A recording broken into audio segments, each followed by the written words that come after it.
Dok, sebelum ke kolang-kaling ya, ini singkong ini kan dianggap anti kanker karena penghasil sianida dan zat utamanya adalah vitamin B17. Dan linamarin itu diekstrak melalui etanol. Jadi tidak benar bahwa yang namanya singkong itu kita makan sebagai singkong, lalu kemudian dia mempunyai kapasitas anti kanker. Ya ini nggak benar sama sekali. Bahwa linamarin terdapat di dalam singkong, bahwa kita punya sianida atau yang disebut breakdownnya disebut vitamin B17, itu benar ada. Tapi harus melalui suatu proses penyaringan oleh pabrik, oleh suatu institusi kesehatan yang menggunakan metanol. Artinya itu adalah penarikan dengan cara alkohol. Jadi walaupun makan singkong 2 kilo per hari itu belum yang ada kita jaminan. Diabetes karena dia adalah karbohidrat tinggi. Oke, ya? Baiklah, udah salah. Nah itu jengkol dok. Oke, jengkol itu kita anggap adalah suatu bagian dari biji yang mempunyai beberapa zat yang katanya ampuh. Tapi tolong diingat bahwa zat itu diekstraksi lagi dengan menggunakan metanol. Lalu kemudian kita cobakan di cawan Petri di laboratorium terhadap suatu sel, dan selnya adalah sel virus bernama Epstein-Barr virus. Lalu kemudian kondisinya adalah ketika virus itu berada di dalam isolasi. Jadi ini tidak benar sama sekali dengan kita makan jengkol, yang ada adalah kita punya jengkolat. Jengkolat itu adalah suatu asam yang menyebabkan akhirnya kita malah nggak bisa kencing, bahkan kita menyebabkan gagal ginjal. Jadi tidak mungkin ya diolah di rumah, kemudian punya fungsi yang sama. Lalu ini urusannya sesuatu yang disebut sebagai obat, lalu dijadikan seperti functional food. Tidak benar sama sekali. Kolang-kaling dok, ini sangat populer, banyak sekali di Indonesia. Itu yang saya katakan di awal, teman-teman saya berusaha ingin mencari dari buku-buku macam-macam, buku-buku klasik sampai dengan ensiklopedia herbal. Apa hasilnya dok? Tidak ada sama sekali yang disebut sebagai galaktomanan. Nah, di dalam salah satu rilis dari hati-hati Anda membaca media-media online. Tidak semua media online itu juga mereka mempunyai wartawan, jurnalis yang bisa mengumpulkan dari sumber yang dipertanggungjawabkan. Di salah satu media online dikatakan bahwa yang membuat kelihatannya kolang-kaling bisa menyembuhkan nyeri dengkul itu karena katanya mengandung galaktomanan. Padahal kalau Anda cek nggak usah jauh-jauh ke Wikipedia aja, galaktomanan itu sebetulnya adalah stabilizer dari makanan. Jadi bukan analgesik, bukan pereda nyeri. Dan yang penting adalah percuma Anda makan kolang-kaling sampai 1 ton, tetapi berat badanmu masih besar. Jadi yang menjadi problem dengan dengkul Anda adalah kelebihan berat badan, Anda punya riwayat rematik, pola makan yang salah, Anda tidak berolahraga sejak usia muda. Jadi ini adalah sesuatu yang sebetulnya masalah kesehatan yang sangat kompleks. Ya udah kalau gitu lupakanlah kolang-kaling, dinikmati kita saja ya. Untuk minum-minum cantik. Minum-minum cantik. Oke. Nah ini dok, ada nih udang kemudian dikonsumsi bersamaan dengan vitamin C, itu sangat mematikan. Dokter malah ketawa. Oke. Nah begini. Kenapa dok? Begini, di semua makanan kita biasanya masih punya yang namanya zat sisa bernama arsen. Arsen itu memang adalah suatu ini arsenik maksudnya. Betul, arsen yang suka dimasukin ke dalam kopi bikin orang mati kalau dibunuh. Dokter. Ya itu. Jadi di alam kita punya arsen. Nah, arsen yang ada di dalam udang itu adalah arsen yang sifatnya organik.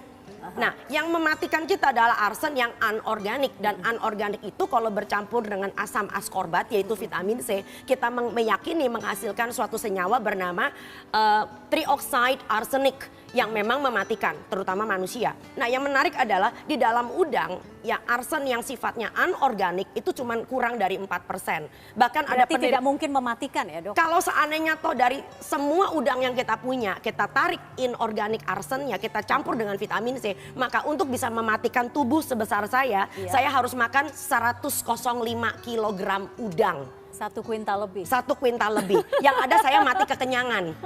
Bukan mati karena arsennya. Oke, terlalu, itu berarti tidak benar juga, terlalu berlebihan. Iya, dan harus masuk konsumsi akal. 1 kuintal udang. 1 kuintal udang. Dengan C. catatan udangnya terkontaminasi arsen yang sifatnya anorganik. Oke, lupakan soal itu. Kita beralih ke minuman berenergi. Apakah benar memang akan selalu menambah stamina? Karena banyak yang sudah membuktikan iya benar, jadi tidak jelas ngantuk. Betul, nggak usah minum itu. Anda minum tablet yang adanya kafein juga pasti Anda deg-degan, Anda punya tenaga lebih heboh. Ya itu sebabnya kenapa mereka kalau promosi selalu digambarkan dengan gambarnya macan. Padahal macan nggak pernah minum minuman berenergi. Padahal macan nggak pernah menjadi pecandu kafein. Nah problemnya adalah di dalam minuman seperti ini mengandung yang namanya kafein. Kafein itu juga seperti yang kita apa yang salah ya, kan kita juga minum kopi nggak apa-apa lah. Ya, oke. Ya Tetapi kan? ini adalah sesuatu kafein yang sudah diekstrak dalam bentuk minuman plus ada rasa, dan yang pasti dia punya gula. Nah, kalau kita minum ini secara rutin dan mempunyai efek Rutin tuh kelebihan. setiap hari atau seminggu sekali? Boleh? Ya rutin bisa berarti tiap kali Anda mau nge-gym, tiap kali mau ketemu sama cewek lalu minum 2 botol misalnya. Ya memang Anda kelihatannya hiper dan pede karena efek dari kafeinnya. Kuat Tapi tolong kardionya. diingat, jantung Anda juga berdebar lebih cepat. Anda punya risiko kegemukan karena di dalamnya juga pasti mengandung gula. Nggak mungkin kafein diminum begitu saja tanpa larutan yang mengandung gula. Jadi banyak sekali efek-efek negatif dan termasuk juga masalah syaraf yang akhirnya di kemudian hari muncul. Orang pede itu bukan minum ini. Orang pede itu karena memang dia punya gaya hidup yang baik, tidur yang cukup, pola makan yang sehat. Dok, kembali dokter tadi mengatakan jangan lupa bahwa kita jangan terlalu percaya, jangan langsung percaya ya, karena semua itu harus berdasarkan evidence based science. Ya, gitu ya. kalau Anda lihat di tayangan, semoga kita bisa mengeluarkannya. Nah, kita punya yang disebut dengan derajat suatu penelitian, bisa dikatakan penelitian itu sahih. Kalau itu baru hanya kata seorang profesor, ilmu katanya, maka lihat dia tidak punya yang disebut dengan signifikansi ilmu pengetahuan. Naik yang lebih tinggi kita baru sekedar case reporting.